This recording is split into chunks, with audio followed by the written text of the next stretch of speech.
Welcome to Beyond the Press Release, a production of Agoracom, in which we take the time to speak with small cap executives after they put out important news.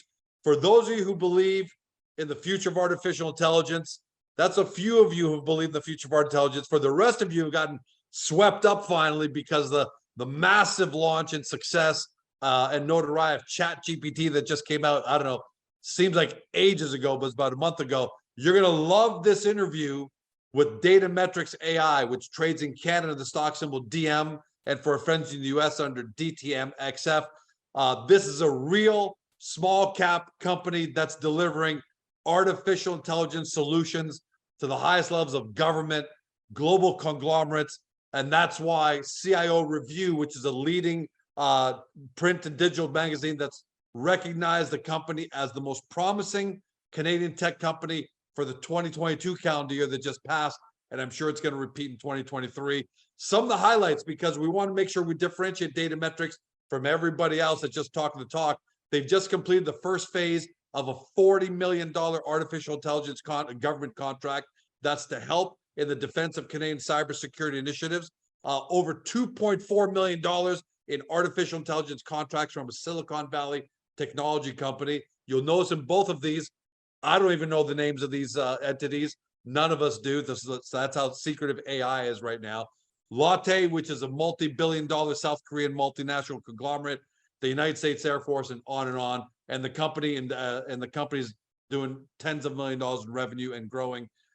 Marshall, welcome back, my friend. Let's talk about Nexology and Nexus Smart.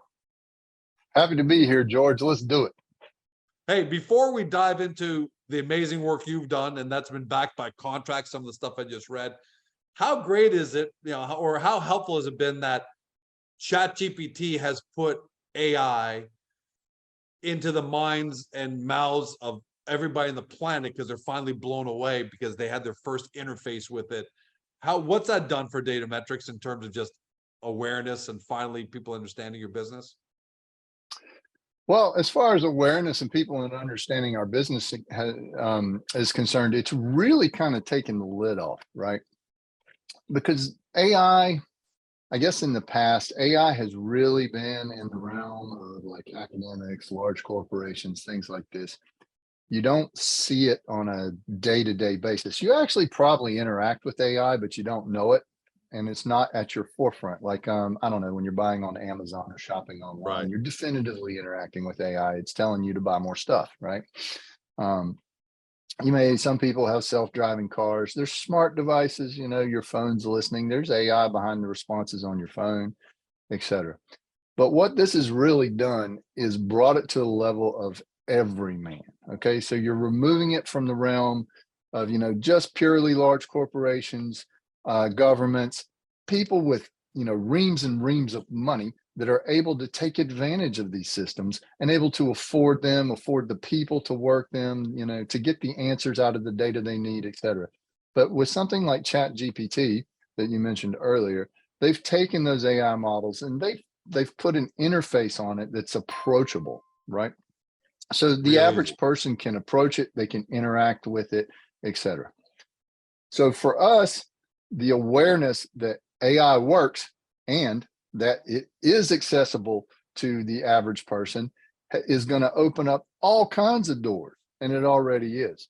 We've been at this for a decade now, and we've been supplying AI solutions to all kinds of different people, some of them which you named earlier. So we got very mature solutions. The problem has always been twofold. One is accessibility, like I said. AI traditionally has required, lots of money, lots of effort, lots, of investment, et cetera, to get proper outcomes from it. A lot of computing power, a lot of computing power. But, all that's coming to a head right now. The computing power, we've seen that over the past 2 decades where you have, computing power on demand with the cloud, Amazon, Microsoft Azure, these type things. And also now we've got smartphones, so you have an interface in your hand. And now you have an interface inside stuff like ChatGPT that allows you to interact with that AI in a very simple manner. And very impactful result, right? It's Absolutely. so You get, simple, and then people are just amazed by the result they're getting out of it. So I can only imagine what you guys have done for some of the clients or unnamed clients that you're blown away. well, right now, you mentioned some of the contracts we're under. The accessibility of our products has been a focus of ours over the past, year or two. So we have been working very heavily, not only, with our clientele, but also with some partner companies, to bridge that gap that we're talking about. So, we've had this crazy powerful AI tech in use, and for, like we said, Canadian government, United States government, different entities in NATO, Samsung, LG, et cetera. And it's been used on a number of fronts, right? Not only just say government applications like, the military or governance, but we also see it in use in say governance inside private corporations, like in Samsung, where they filter emails with these type of things. But what we don't see is the ability of say the layman to make use of this. How do you do that, for your small business, or how do you do it for yourself, right? Well, that's the type of thing, and that's where we're going next in AI. And it's also, our privilege to be able to bring this stuff forward. We have been working on that, like I said, with the governments, with a couple of other companies, in order to, remove the barrier to entry to AI. And with these new UI, UX efforts that we've been doing, and the accessibility that, we're getting ready to provide, the Nexology tools are going to be accessible to everybody. There's going to be a day when this interview, right? I'm going to hop into Nexus Smart in a second, but there's going to be a day where this interview is going to be the Marshall Gunter AI avatar and the George Cholis AI avatar. They're just talking to themselves while everyone's watching, and maybe their AIs are absorbing it and taking out and extracting what they want. That's the amazing possibility of AI, right? Well, that's one of them, George. And when that day does happen, you and I will be sitting here watching it, taking notes, guaranteed.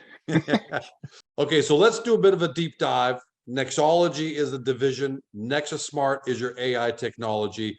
First of all, now that we got probably a lot more people watching and listening, thanks to ChatGPT, what is Nexus Smart? Without getting too technical, because we're not AI experts, what's Nexus Smart? Sure. So Nexus Smart is our open source intelligence platform.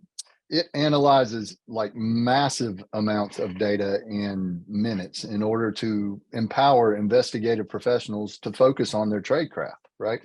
So it kind of automates away all the data busy work using like scientifically validated methods, artificial intelligence methods. And really what it allows you to do is shorten your time to insight. So take that data, make useful, data insights, actionable insights out of it in seconds, not hours. And this has been built in conjunction with, say, the Canadian government, defense research, US government, NATO, all kinds of other people. And, years and years of battle tested, social media, traditional media intelligence, combined with the latest AI, deep learning, and NLP techniques that allow us to, manifest things before they become a threat. So, that's what really sets Nexus Smart apart from, some of its competitors, is we're a discovery engine. We're not just a monitoring tool and stuff. We can tell you about things that are going to be trending in 2 days, or what's going to bite you in 7 days, or, Wow. why is this baseline changed now? And what, do you need to be paying attention to it in order not to have a disaster down the line? For instance, let's take HR, for instance, human resources. We have companies that use this, consume internal email, and they can tell when, either a person or a division, or even, one team, all the way, back and forth, macro to micro, if somebody's having a bad time, has their productivity decreased, has it increased, et cetera. And, by being ahead of that game, you're way better positioned to make good decisions around your business, your personal life, anything we're using this for. Is Nexus Smart what various governments use on social media in order to combat misinformation, disinformation campaigns? So they weren't just monitoring what was happening right now, but you were able to tell them, hey, we think there's going to be a problem. People are going to say George Cholis is going to be the best prime minister ever, and that's going to be false information. But is that why why it's so successful, whereas others just talk the talk? Well, that's one reason. But yeah, we are definitely able to track in, I guess, for lack of a better term, fake news across the internet, in addition to other narratives. Like, we can track any narrative, whether it's fake news or, you know, a movie premiere. It doesn't matter. And we can tell you, hey, where did these originate? Where, you know, how is the rumor spreading? You know, how's the information spreading? How's it going viral? What's the veracity of it? You know, are the contents bots, et cetera. And there's even an example of that on our website, you know, that we were doing with the US government. We've released a paper that was done in conjunction on DataMetrex.com in conjunction with the United States government about misinformation during the COVID pandemic. Right, that was a big one. So, you know, go take a look. You know, we can even nail that down all the way down to the people, in some cases, the people that started the rumor to begin with. Yeah, and again, the success is in the contracts that you've announced and that you've been involved in. And that's a big differentiator for everybody. So how does it relate? It almost feels like Nexus Smart is several levels above ChatGPT. But then again, I'm not an expert in everything ChatGPT can do. I understand it, but how does it relate to, you know, ChatGPT and OpenAI style technology, if at all? Well, they're both built very similarly, and that's how they relate. Okay. So in the AI world, we talk about a model. Okay. So to make this simple, the model is the brains of the program. Okay. So if I say, hey, AI model, what's the weather like? The model is the thing that's going to go out, figure out what the weather's like, make the answer, right? And that's it. So we have been building those AI models around various information requests, et cetera, for many, many, many years. And the success of what ChatGPT has brought is the ability to interact with that model. Okay. And that's critical. So AI has been functional for decades. It has not been approachable except in the last 24 months or so. And that's where ChatGPT is seeing a lot of success. Now, how do they relate? That interface to those models is exactly what we've been working on for the past year or so. And we've been doing this, you know, both internally and in conjunction with other parties. And those interfaces we're going to start exposing here in the next few months. And those interfaces will allow, you know, the layman or somebody who's not well versed in AI, doesn't know the ins and outs of models or writing code or talking to a computer, et cetera, to talk to those models. So, you know, how would, say, George, if he's interested in the, I don't know, the latest, greatest Agoracom rumor that's online, find out where it started and where it's going. And, you know, well, we can do that. Yeah. And you know, with these interfaces that I'm talking about. Can you do it affordably? Will it be a situation where, because 5 years ago, AI was probably super expensive for you to create, for someone like me to, are we getting to that level now where it's going to be for the layman? Yeah, absolutely. You know, we are fastly approaching that. And I wouldn't be surprised if you start seeing these applications pop up everywhere in the next 12 to 18 months, as there's now public awareness that this stuff actually works. You know, it's not nebulous. It's not this pie in the sky. It's not some robot computer sitting in the back of the internet that nobody's ever talked to, right? Or ever The Wizard seen. of Oz. Yeah, it's not the Wizard of Oz back there just pulling the strings. It's real, and people can interact with it. They can talk to it. They can receive feedback from it. And like you said earlier, they're going to be talking to these bots, whether they like it or not, very soon. And honestly, you may not be able to distinguish them from humans. Yeah, well, I'll tell you how I use it. There was a controversy online about a Philadelphia Flyers hockey player, and the LGBT community kind of clashed a little bit. And I saw a post from a journalist, and I put that to ChatGPT, and I said, provide me with a response to this journalist, to this tweet that has these parameters, no profanity, and, you know, make sure. And it was amazing. And I just copied, pasted, and nobody had a clue that that was ChatGPT doing the response, not me. So how does it change your business, Marsh? Because I've always viewed you guys as you're providing AI solutions to the highest levels of government, multi-billion-dollar conglomerates around the world. and a lot of unnamed entities in Silicon Valley, or entities in Silicon Valley.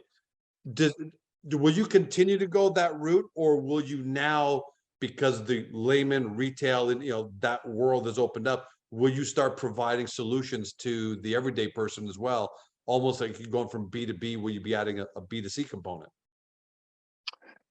Well, we will announce any plans to do B2C as they come, as they come up. We're not going to stop supplying solutions to governments and large corporations, as we said, that's going to continue. But definitively, we will be opening up the tech. And this is something that we've been working on for years now. So, I guess the mantra was get it right first, right? And then let's make it accessible. So, Nexology and our clients have been working on making this stuff correct and right and actionable for many, many years now. And, as of about 12 months ago, 18 months ago or so, everybody had decided, yep, this stuff's working, it's actionable. Now we need to focus on the approachability portions of it, right? Because the reason that we are, providing solutions to large corporations, large governments, et cetera, for the most part, is they have the resources to take advantage of it, okay? So if you have all the data in the world and you can't make any actionable decisions around it, it's useless, right? Yeah. I might as well just, I can go sit on top of the library, and if I don't ever read a book, it doesn't matter. Yeah, they've got the biggest thing. problem, and they've got the resource to solve it. So that's why they've always been the ideal customer. That's right. And they've had the computing power, all the whole reams of PhD mathematicians, at their disposal, et cetera. Whereas, say Air Canada or Delta are not going to have those types of resources laying around just because, right? These are highly specialized, highly recruited resources that just, if you're going to invest there, invest. If you don't, you don't. That is changing and has changed in many ways, right? So now, we've been focusing on this, not just us, obviously, ChatGPT and many other people, in this space have recognized that accessibility is an issue. And so what are we doing? We're bringing that accessibility to people. So yeah, you will see awesome. These offerings coming out. You will see them, as the months progress, et cetera. These are going to be opening up, and expect a ton of information coming out from us, and in the next couple quarters about how this is going to work and how we're opening things up. I'm dying to ask you just to give us tidbits, but I know you have the tightest lips of anybody on the planet, because that's the way you're built, given the entities and the secret information you work with. But suffice to say, I can't wait. I'm just, you saying that means I cannot wait to see what you guys are going to be coming out with. By the way, what's all this done for the company's pipeline? I mean, you've always had a strong pipeline, and then you start popping Silicon Valley contracts on us. We didn't even know those were in the pipeline. All of a sudden, they start popping up. Has all of this AI craze led even more businesses to think, hey, I've always known about it. I'm George Com Industries. I've always known about AI, but I've never really thought about how it could be. Now I got to get into my business. I need some solutions. Let's call somebody. Has that happened? Are the light bulbs turning on even at the business level, and you're getting more and more calls, and the pipeline's potentially expanding? Yeah, absolutely. So like I said earlier, that the removing of that accessibility barrier has really opened this up. So what we're seeing in the last few months is, people realizing that, hey, AI is not just a tool, that is in the works back there somewhere, only accessible to, the people with the most resources. I can use it, I don't have to be Amazon. I don't have to be Tesla. I don't have to be Saudi Aramco or somebody like that to put this to use for me. So what we're seeing is, the mom and pop shops are coming up saying, hey, how can I use this in my business? Or the small to medium things are saying, hey, how can I put this to use for me? But it's not just businesses, right? This type of information, predictive analytics, and the stuff that AI can do can be used in anything that humans do at this stage, right? If there's language, we can use it, right? And you're already seeing that in, say, the news, like Chat GPT has already been flagged for, academic fraud. Because the first thing that that's the first things that humans did. They got AI and they decided to cheat. So, but that's a different discussion, right? But no, those types of applications are boundless. And so we're really seeing, the public wake up to, hey, not only can I use this AI for, problems that I designate, but it can definitively help me there. So you got to think about it like this. Every interaction you've ever had with AI has been dictated to you. Okay. What do I mean by that? Okay. You use Google Maps. Did you tell Google Maps, hey, Google Maps, I want you to go out and find me, the best path between A and B due to traffic right now? No, it was built that way. And Google said, here's a tool, you can do this with it. Just punch in the address. That's all you need to do. Yeah. What does it do though? Well, it finds you the best route between A and B based on, current traffic conditions in your mode of transportation. Great. AI is in that. Definitively using AI for this type of stuff. Definitively. But can you do anything else with it? No, you can't. That's the real kicker, right? Once that barrier goes down, the ideas come out. Right. The applications Google Maps are a very endless. specific use case, and there's nothing else you can do. That is it. That's right. Now, once you give people access to these tools, oh, they'll build it. I mean, look at the internet. Look what happened originally. Okay, so some academics, some guys publishing papers, etc. Now it's the greatest thing on earth, and it doesn't take long. These are the changes you're going to see. It's going to explode. As soon as you can put this tool into every person's hands, they are going to use it, and you're going to see applications that we've never even thought about. And that leads me to my next question. And I know these next two questions we could talk about for 2 hours, but I'm almost going to do like a rapid fire here because I'm sure people think about it at home, which is one, is artificial intelligence, should people be afraid that artificial intelligence are going to take their jobs away? Or will AI create even more jobs in the future? Well, for that answer, George, I'd like to look to history because, I can't look to the future. And if I could, I wouldn't work. In the past, when this has happened, I guess the most recent example would be the Industrial Revolution. We saw this in the past. The printing press is going to take away scribes' jobs 500, 600 years ago. No, it didn't.